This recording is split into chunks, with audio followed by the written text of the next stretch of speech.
Student, today we have to learn English chapter number 5. Don't be afraid of the dark. Okay, which standard is that? Standard 4. So what is the name of the chapter? Don't be afraid of the dark. Okay, don't be afraid. Afraid मतलब क्या तो है वो, उसका मतलब होता है डरना. तो किससे नहीं डरना है? तो डार्क. डार्क मतलब अंधेरा. Okay, so don't be afraid of the dark यानी कि आपको डार्क यानी कि अंधेरे से डरना नहीं है. ओके, चलो देखते हैं. अभी स्टोरी नीचे दी हुई है. Don't be afraid of the dark. Dark से आपको डरना नहीं है. लिटल वन यानी कि छोटा सा बच्चा. ओके, देखो यहाँ पे एक छोटा सा बच्चा दिया हुआ है जो यहाँ पे सोया हुआ है. ओके, तो देखो उसका मुंह कैसा है, डरा हुआ है. किससे डर रहा है? डार्कनेस यानी कि अंधेरे से डर रहा है. ओके, तो उसके लिए बोला गया है कि छोटे से बच्चे तुम अंधेरे से मत डरो. The earth must rest when the day is done. Earth जो है हमारी अर्थ, हम कहाँ पे रहते हैं? अर्थ पे रहते हैं. ओके, तो वो भी रेस्ट करेगी ना. कब? When the day is done यानी कि जब दिन ख़त्म हो जाता है तब. डन मतलब ख़त्म हो जाना. The sun must be harsh but moonlight never. कि सन जो है वो हार्श यानी कि हार्ड होता है ना, बट मूनलाइट जो है वो कभी हार्ड होती नहीं है. नेवर मतलब कभी नहीं. हार्श मतलब हार्ड. ओके, अब हम दोपहर में अब बाहर जाते हैं तो सन की धूप कैसी लगती है? बहुत ज़्यादा लगती है ना. तो उस समय सन जो है वो बहुत ही हार्ड होता है यानी कि हमें ज़्यादा धूप लगती है. एंड दो stars will be shining for ever and ever. और ये जो स्टार्स जो है वो हमेशा फॉर एवर एंड एवर यानी कि सदा के लिए. ओके, क्या करते रहेंगे? शाइनिंग करते रहेंगे. सो फिर से मैं आपको फर्स्ट पैराग्राफ बता देती हूँ. Don't be afraid of the dark. Little one छोटे से बच्चे तुम डार्क से मत डरो.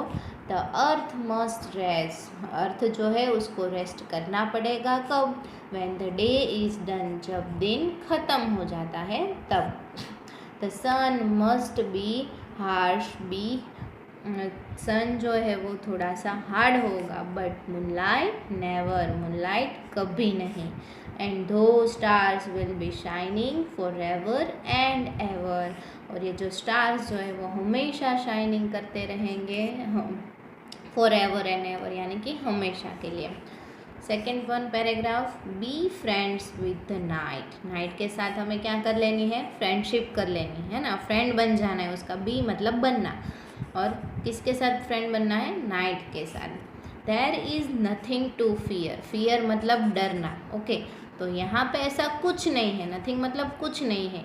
कि क्या कुछ नहीं है? तो डरने जैसा कुछ नहीं है. Just let your thoughts travel to friends. Your thoughts मतलब आपके जो विचार है वो. ट्रैवल मतलब एक मन में से हम हमारी मन की बात जो दूसरों को करते हैं ना तो उसे ट्रैवल बोलते हैं. तो आपके जो थॉट्स है वो ट्रैवल होने दो. कहाँ तक ट्रैवल करने? आपको फ्रेंड्स तक. फार एंड नियर, तो दूर या नज़दीक. Okay, by day it does seems that our troubles won't की सीज. तो तो वो आपको ऐसे दिखेगा. सिम्स मतलब दिखना. ओके, तो आपका जो ट्रबल्स यानी जो मुश्किलें है. वॉन्ट सीज मतलब स्टॉप होना. ओके, तो मुश्किलें कभी भी ख़त्म होती नहीं है. बट एट नाइट लेकिन रात में. Late at night. नाइट को लेट टाइम यानी कि जब रात लंबी होती है ना तो उसमें लेट टाइम में. The world is at peace. तो पूरा वर्ल्ड जो है, पीस मतलब शांति. ओके, तो पूरा वर्ल्ड जो है वो कैसा बन जाता है? एकदम शांत बन जाता है. फिर से मैं आपको समझा देती हूँ. Be friends with the night. Night के साथ आप फ्रेंड बनो.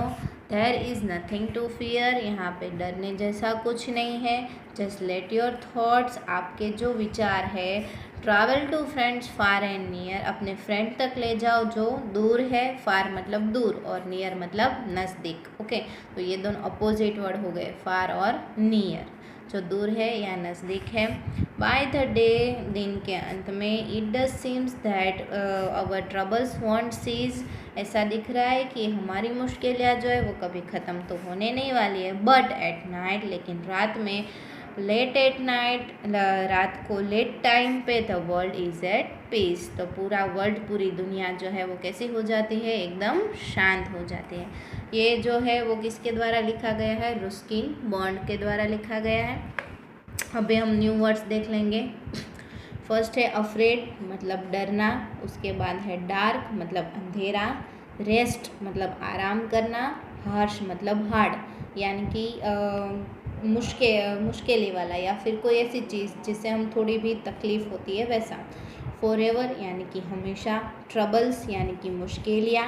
सीज यानी कि स्टॉप कर देना। ओके, तो ये जो न्यू वर्ड्स है आपको होमवर्क में 5 टाइम करना है नोटबुक में। ओके,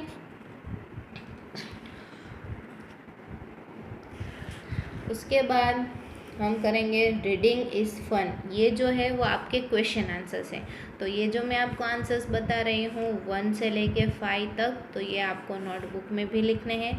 फर्स्ट आपको न्यू वर्ड्स लिखने हैं, उसके बाद ये क्वेश्चन आंसर्स लिखने हैं। तो what is the first question, what is the poem about. Poem किसके बारे में है। ओके, तो हमने पूरी पोएम पढ़ी, किसके बारे में थी पोएम, क्या सोचते हो आप, हमने किसके बारे में पढ़ा। तो वो पोएम का नाम ही है don't be afraid of the dark, यानी कि आप अंधेरे से मत डरो। ओके, आंसर आएगा the poem is about fear of the child at the night. क्या आएगा answer, the poem is about fear of the child at the night, यानी कि पोएम जो है वो बच्चे का जो डर है रात को उसके बारे में। नेक्स्ट है what happens when the day is over. जब दिन ख़त्म हो जाता है तो क्या होता है, तो लिखना है the night comes when the day is over.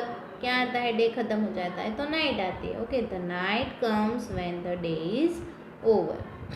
Third one है what does the earth do when the day is over. जब दिन ख़त्म हो जाता है तो अर्थ क्या करती है, तो हमें लिखना है the when the day is over earth rest। क्या लिखना है, when the day is over earth rest। यहाँ पे आपका आंसर खत्म। Next one what does the poet want us to do at night। Poet क्या कहता है, हमें क्या करना चाहिए, तो the poet wants to do us at night, क्या करना चाहिए, recall and remember our friends far and near, कि हमारे जो फ्रेंड्स है जो हमसे दूर या नज़दीक है उसे याद करना चाहिए ताकि हमें डर ना लगे। फिफ्थ है ट्रू और फॉल्स। तो फर्स्ट देखते हैं the poet tells the child to be afraid when it is dark, कि पोएट जो है वो बच्चे को डरने के लिए कहता है, नहीं, तो ये क्या होगा, फॉल्स। उसके बाद है the poet says the stars will always shine at night, कि पोएट कहते हैं कि स्टार्स जो है वो हमेशा रात को शाइन करेंगे, यस, तो क्या आएगा, true. The poet tells the child to think of the friends after it is dark, कि जब भी अंधेरा हो जाए तो पोएट क्या कहते हैं, पोएट मतलब क्या, कि जिसने ये कविता लिखी है तो उसे क्या बोलेंगे, पोएट। ओके, तो पोएट क्या कहते हैं कि बच्चे को कि जब डार्कनेस यानी कि अंधेरा हो जाए तो अपने फ्रेंड के बारे में सोचो, यस, तो ये भी क्या आएगा, ट्रू। ओके, नेक्स्ट वन है वर्ड बिल्डिंग। तो ये तो बहुत ही इजी है, देखो मून प्लस लाइट, तो क्या लिखेंगे, मून लाइट। ओके, तो ये तो बहुत ही सिंपल है। ब्रेक प्लस फास्ट, तो क्या आएगा, breakfast. Good plus night, तो good night. Day plus break, daybreak. Water plus fall, waterfall. Rain plus bow, rainbow. Okay, उसके बाद find a word in the poem which is the opposite of, तो हमें poem में से word find करने हैं जो opposite word है। तो फर्स्ट दिया है वॉर, वॉर का मतलब क्या होता है, युद्ध। ओके, लेकिन यहाँ पे वॉर का मतलब दिया है कि बहुत ज़्यादा आवाज़ वाली कोई जगह जहाँ पे बहुत शोर मच रहा है। ओके, तो उसका अपोजिट होगा पीस। पीस मतलब शांति। उसके बाद है एनिमीज़ यानी कि दुश्मन, उसका अपोजिट आएगा फ्रेंड यानी कि हमारा फ्रेंड मित्र। थर्ड वन है जेंटल। जेंटल यानी कि अच्छा, जो हमारे लिए अच्छा हो। उसका अपोजिट आएगा हार्श यानी कि जिससे हमें तकलीफ होती है। फोर्थ वन है लाइट, तो उसका तो बहुत इजी है डार्क, लाइट का डार्क। उसके बाद है नाइट, नाइट का भी इजी है डे, नाइट का डे अपोजिट। और स्टार्ट, स्टार्ट उसका अपोजिट है सीज, सीज मतलब स्टॉप। ओके, तो सीज वर्ड जो है पोएम में यूज़ किया हुआ है, इसलिए यहाँ पे स्टॉप नहीं लिखना है, क्या लिखना है, सीज।